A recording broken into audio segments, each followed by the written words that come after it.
Good morning from Thorpe Park. We are outside Hyperia's entrance. I didn't film trying to get into the park because that was an absolute pain. Security was an absolute nightmare. But yeah, got Hyperia here. We're about to go have our first ride of the season on this beauty. So yeah, I'll talk more about security in a bit. It was an absolute pain. We got here at 10 and it's almost 11 now when we're getting in. Which just shows how bad it was. It wasn't ideal at all.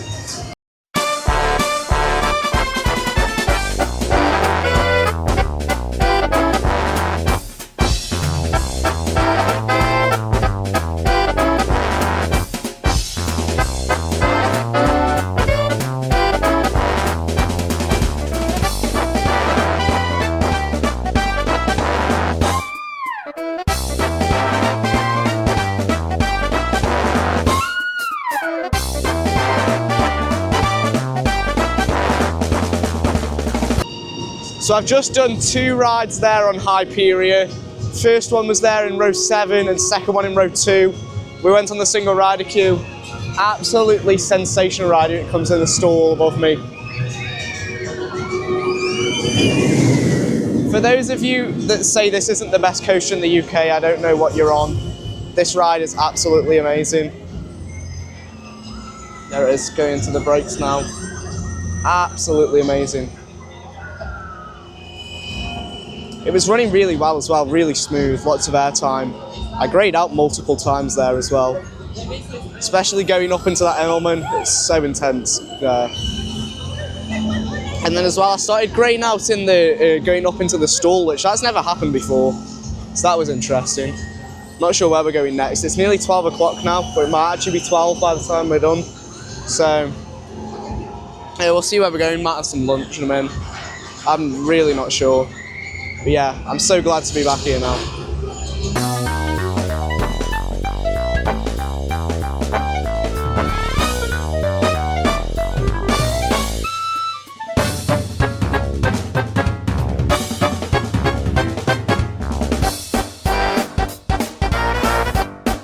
So I've just done a ride there on Soar.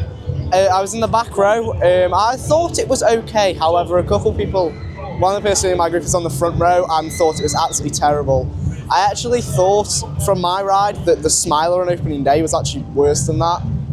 I don't find Soar too bad if you know how to ride it. You have to stick your head forwards for most of that. Smiler, it's kind of, you can't really avoid it. However, look at this. I think it stopped swinging now, but Samurai was just stuck for like 5 minutes, I'm pretty sure, just stuck there swinging back and forth. That was quite funny. But yeah, now it's just stuck floating in the air.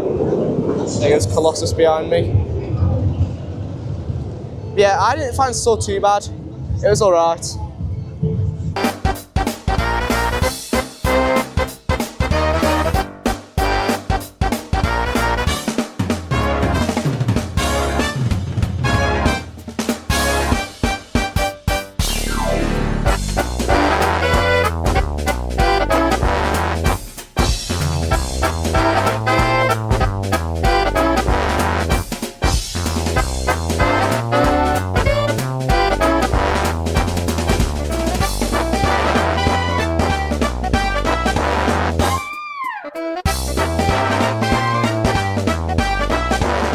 So I've just had a ride there on the Swarm.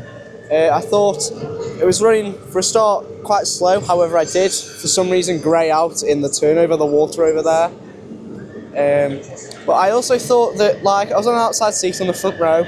It was a bit bouncy as well, like I felt going up and down quite a bit.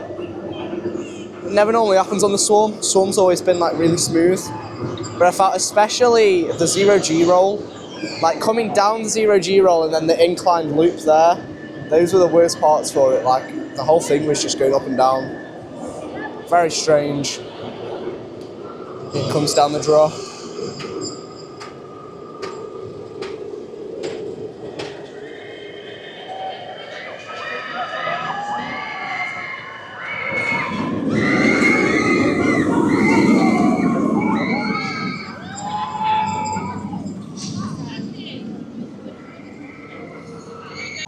So here we are, this is the new launch pad area. So it's like a seating area, food and beverage kind of stuff. Here's some concept art for it. I'm pretty sure in the original plan it was supposed to have a stage. However, I'm sure due to Merlin budget cuts, it has been scrapped. It's coming along nicely. All the floor's been tarmac down here. Suppose it'll probably be ready for the summer, I reckon. But yeah, there we go. That's launch pad.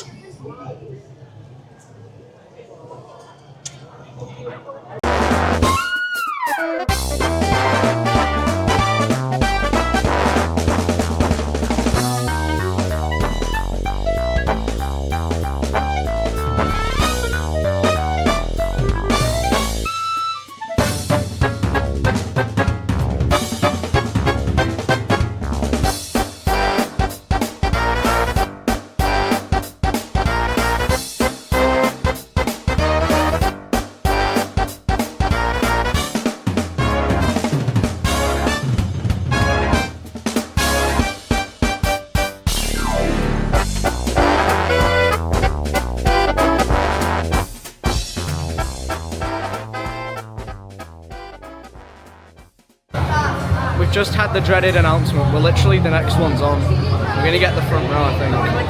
And we've just had the dreaded announcement of Hyperion is currently experiencing a delay. They got the train back in the station. That's good. Now they'll have to test it. Yeah, well, there's still a train at the bottom of the lift. Yeah. So one of the trains stopped at the bottom of the lift hill. But that was because this one hadn't cleared the brakes. So that one will be able to go up the lift hill.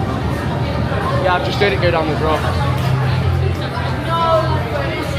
So yeah, wasn't long, that wasn't. Service lights have come on. Uh-oh. 6 hours later. It's back open and we're down in the air gates for row 1. Let's go, come on.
Hyperion there in the front. I'm gonna flip the camera. Hyperion there in the front. Oh my goodness. What an attraction. I absolutely love the front there. That was incredible, that was. Like, the part where I think the drop in the back is amazing. But the bottom of the drop where you just feel that speed in your face. It pulls your face back. You're like, ugh. I'm pretty sure my face was flapping at one point. You just feel so much speed there at the bottom. It's absolutely crazy. And then the outer bank in the front is absolutely ridiculous because you have all the speed going up into it. So you just get so much airtime as you go over the top. Like, my legs were like hurting by the end of it because of how much airtime I got on that one. It was so bad that like my shirt was getting like pulled up. You know, like that one Coaster Studios thumbnail where they're on like Storm Chaser at Kentucky Kingdom, and like their shirts are like up here because of the strength of the airtime. That was like me on the Outer Bank, then on Hyperia. That was absolutely crazy. That might be one of the best rides I've ever had on that ride. It was so good, that was. I'm still going to say that first ever ride I did on the back row still holds a very special place in my heart. But that was exceptional. That was absolutely incredible, that was. So Stealth is actually 20 years old this year, and to celebrate, they've put all these banners up around the plaza, and I've heard they've put a new design on the front of the train as well to celebrate the 20 years. So what a lot of people don't realise is that this sign here, Live Life on the Edge, is actually a reference to the ride's original name, The Edge. Before it was called Stealth, it was going to be called The Edge, but that never happened because Pizza Hut copyrighted it, as they had a marketing campaign at the same time about the Edge or something. So that ended up with the name Stealth, which I much prefer the name Stealth. I think it just sounds a lot cooler than the Edge. However, I still think neither of them fit the ride's theme very well, as Stealth doesn't really imply drag racing, neither does the Edge.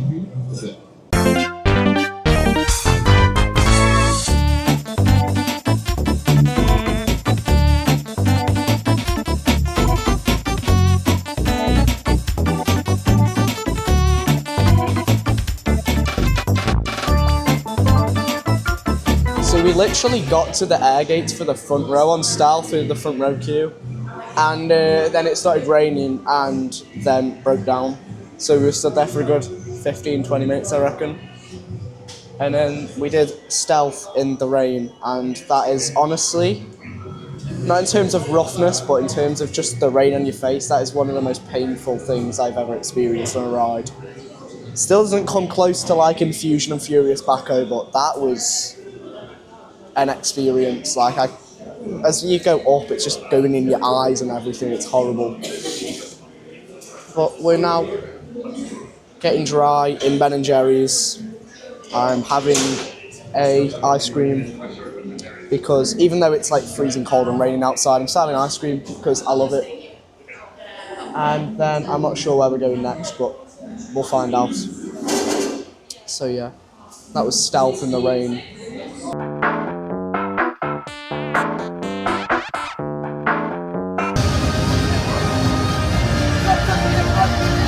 Oh, that was slow.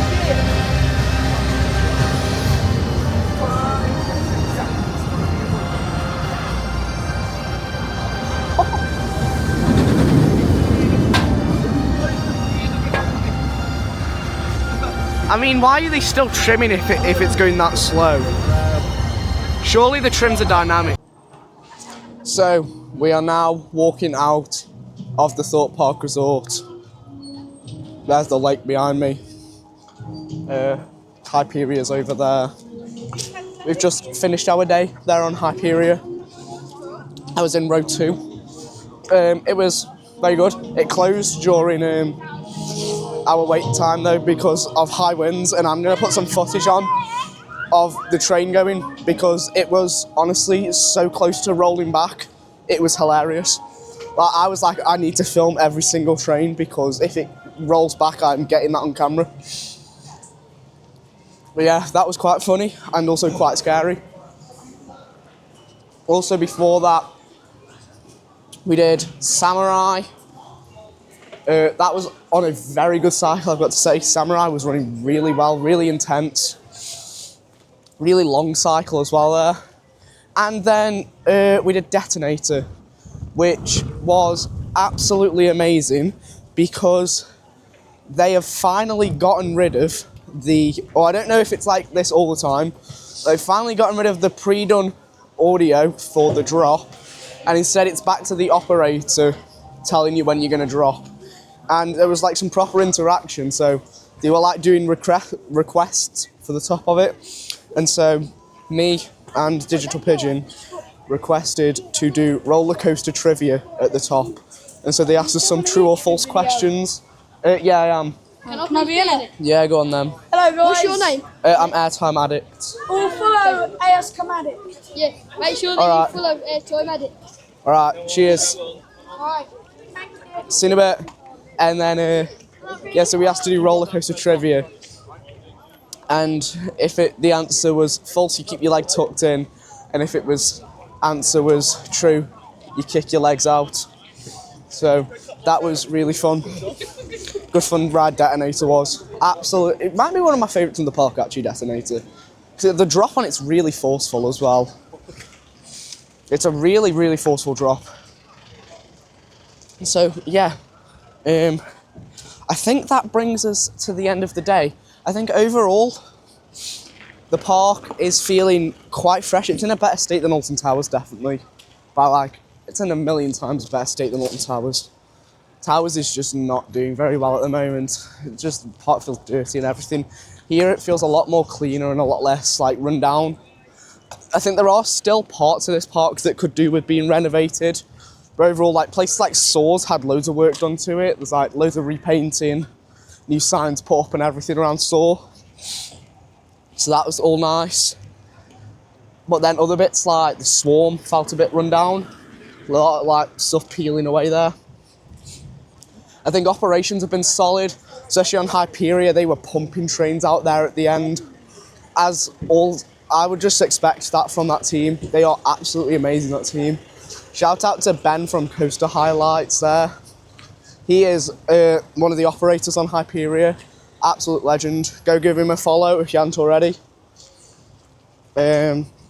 So yeah, we've had a very good day there. Overall, it's been very good. Weather's been a bit interesting, but yeah. So you've been watching Airtime Addict. Like and subscribe. Comment below, and I will see you around Trarabit.